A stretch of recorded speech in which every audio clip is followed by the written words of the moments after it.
5, verse 33, ye shall walk in all the ways which the Lord your God hath commanded you, that you may live, and that it may be well with you, and that you may prolong your days in the land which ye shall possess. In order for us to know how to walk in truth, we need to first understand what is truth.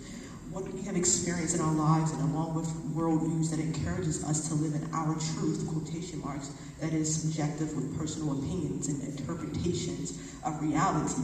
This influences our truth with biases, perspectives, and feelings that aren't the whole truth. On the other hand, we know that God is the source of truth. He's the foundation. He's the building blocks. He's the totality of truth. God knows and understands things completely from every angle and scenario, and his truth is objective, which is a known fact. The Hebrew lexicon for truth is emet, which represents faithfulness, reliability, stability, and dependability.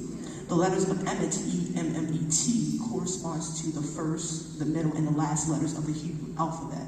So that indicates that truth is the whole truth, which is the beginning, middle, and the end, and not half or the little truth. Come on. Furthermore, the first letter in the alphabet, Aleph, or Aleph, symbolizes one, which means God is one, and that is the first letter in emet.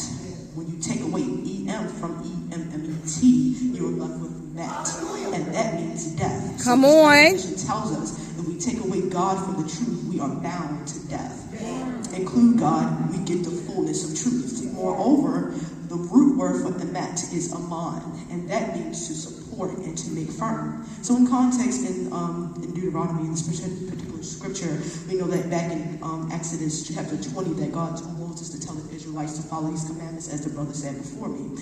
And in order for them, it was a condition covenant. And in order for them to stay in the covenant with God and be blessed and protected, they had to walk in his way, which is the truth. The next word I zeroed in on, not just talking about what does truth means, but I also had to actually focus on what it means to walk, which is to go, which we all know that, right? But it also represents one's way of life and conduct, ultimately having an intimate relationship with God.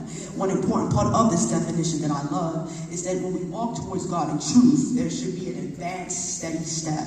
So some translations will say, stay on the path, walk straight down the road, and you must walk the precise path that the Lord indicated for us. Spiritually, when we make it our mission to walk in truth, our pace should moderately increase until it acquires swiftness and become habitual.